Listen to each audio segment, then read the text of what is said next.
Hi, Steve Murray here.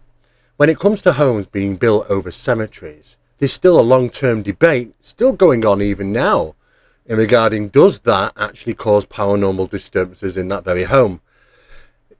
It's something that has to be considered, of course. By building a home over cemeteries that do not relocate the bodies, could that cause paranormal disturbances?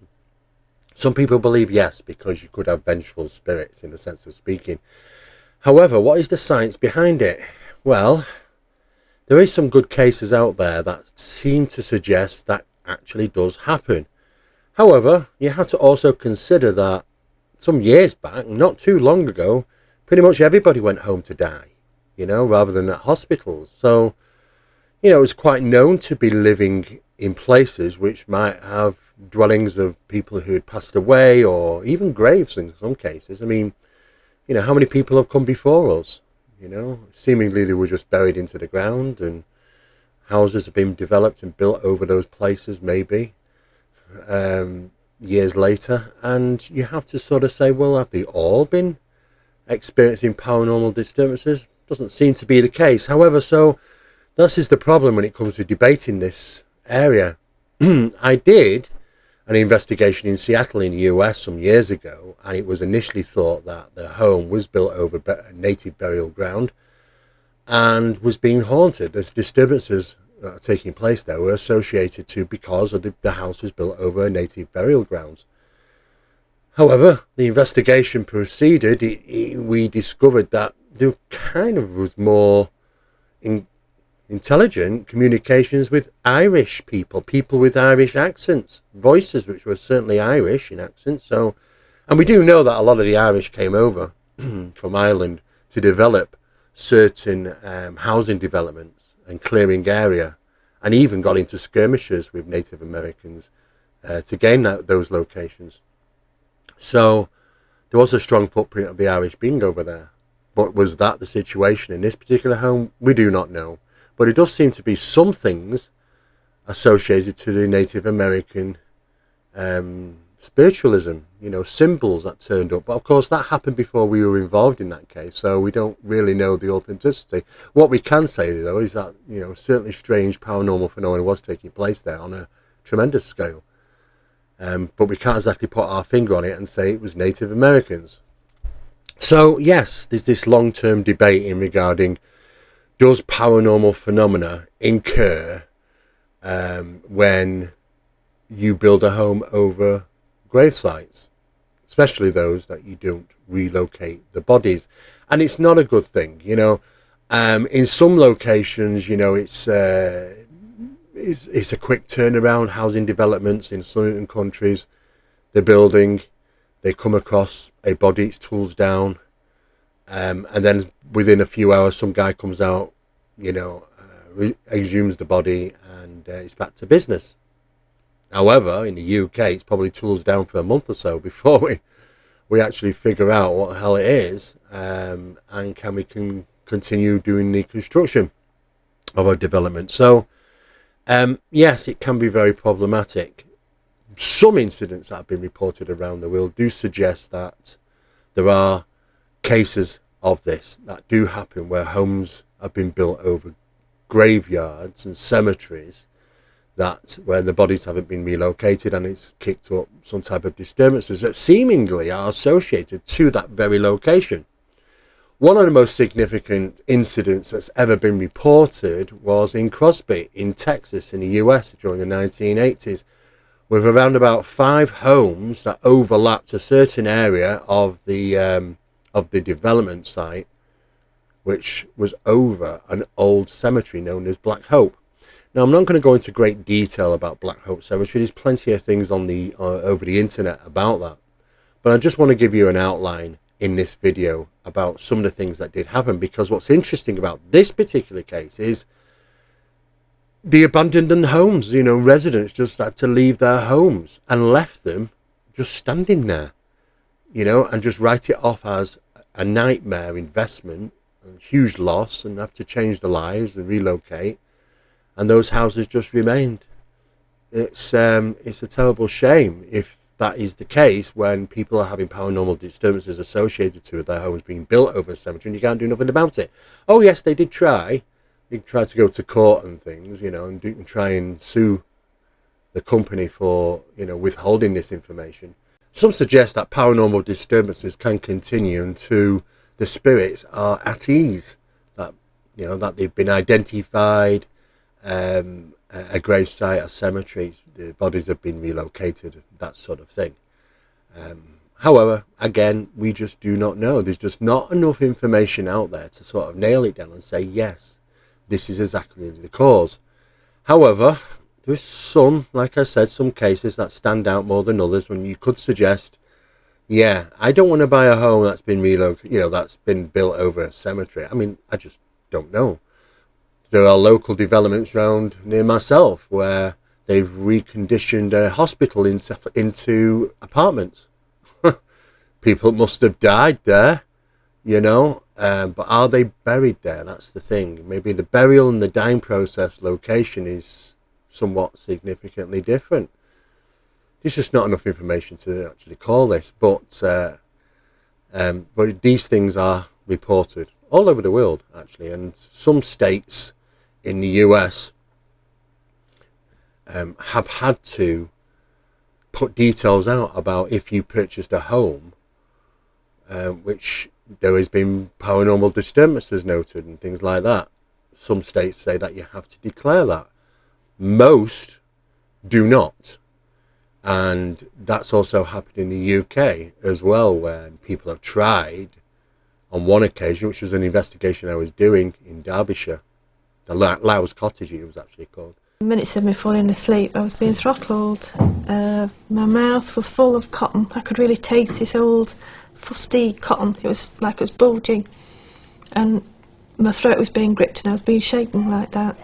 And I was trying to scream and there was no noise coming out. And it was my legs knocking against Andrew that woke him up. Although you couldn't see anybody there, there was nothing there, you just felt all the wind. It's like all the air in the room was sucked out of the room. It went back upstairs. And as it went upstairs, there was an almighty groan, a really loud groan, and we just grabbed the kids and left the house. When the owners tried to sue, the previous owners, of course, that didn't work neither. So it's a tricky situation. It really is. Anyway, I hope you enjoy this video. Please don't forget to like, share and subscribe. And do check out, there was a movie made of this, if you can lay your hands on it. And it was called Grave Secrets. The movie was actually about this actual incident that took place in Crosby, Texas in the US. Featuring David Soul. David Soul was in it as well. And it wasn't actually a bad movie. It was a TV movie, I think. But it was actually it's not too bad, actually, considering, a paranormal movie. But if you do get to find it, there might be some clips and things over YouTube that you might be able to find and other places on the internet. It's worth a watch. So thank you again for watching and this episode, and we will be back to you soon. And if you've got any comments, please put them down below and we will get back to you as soon as possible. Thank you very much. In the heart of Crosby, Texas, a suburban development sits atop an eerie and tragic historical site, the Black Hope Cemetery.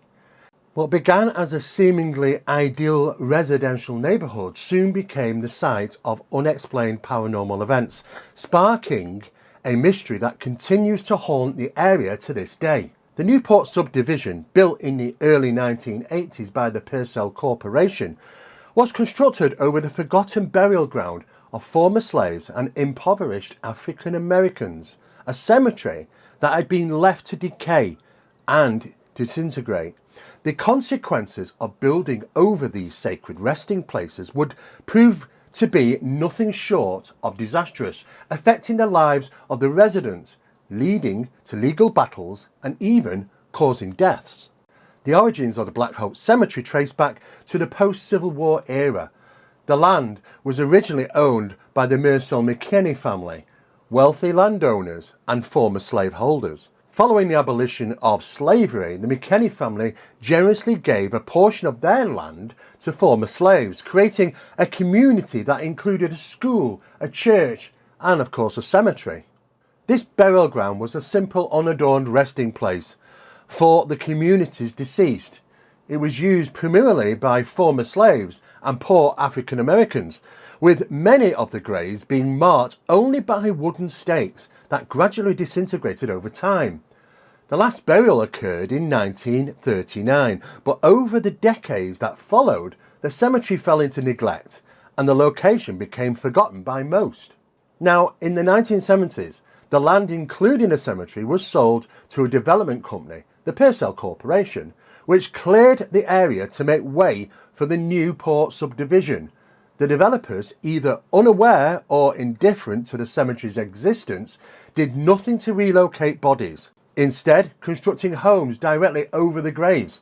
The consequences of this negligence would soon become apparent as the spirits of the deceased began to react violently. Among the first residents of Newport were Sam and Judith Haney, who moved into their dream home in 1982.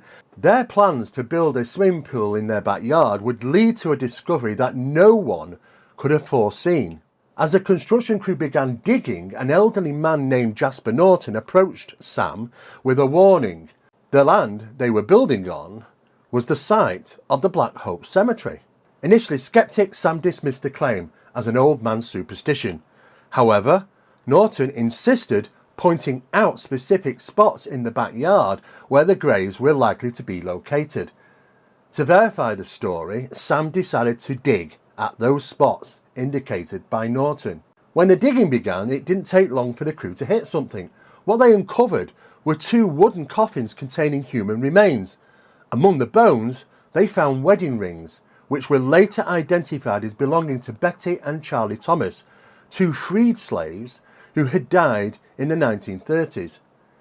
Now, shocked and horrified by the discovery, Sam and Judith reburied the remains in an effort to restore peace, hoping to avoid any further disturbances. However, the Haneys' hopes for peace were short-lived. Almost immediately, the couple began experiencing disturbing paranormal activity. Judith reported hearing strange sounds, including disembodied voices and the sounds of objects moving around by themselves. One night, the clock in their bedroom started to glow a strange blue light, even though it wasn't even plugged in. More disturbing events followed, such as Judith hearing someone call her name when no one else was around and experiencing a chilling sensation that someone was in the house, even when she was alone. But perhaps the most unsettling event occurred when Judith's red shoes mysteriously reappeared on the grave of Betty Thomas on what would have been Betty's birthday. Sam speculated that this was a message from the spirit of Charlie Thomas, leaving a gift for his wife. The Haneys were not alone in their suffering.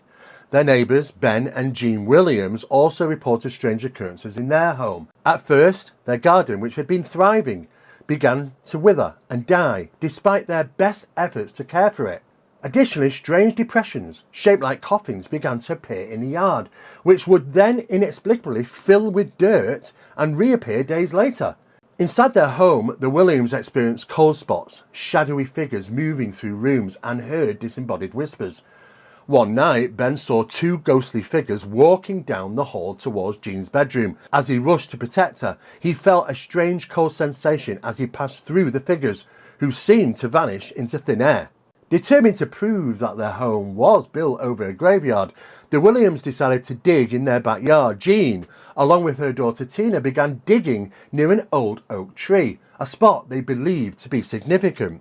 Now, tragically, after only 30 minutes of digging, Tina collapsed, suffering a fatal heart attack.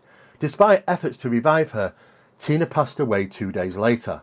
The Williams were devastated and became convinced that disturbing the graves had brought about their daughter's death. In the wake of this tragedy, Ben and Jean decided to leave the Newport subdivision and relocate to Montana, haunted by the belief that the spirits of the cemetery had taken their daughter as a form of retribution. In the aftermath of the paranormal disturbances, both the Haneys and the Williams sought legal recourse against the developer, the Purcell Corporation, for failing to disclose the existence of the cemetery and the potential dangers it posed. The Haneys were awarded $142,000 in damages for mental anguish, but this verdict was later overturned, leaving them financially ruined.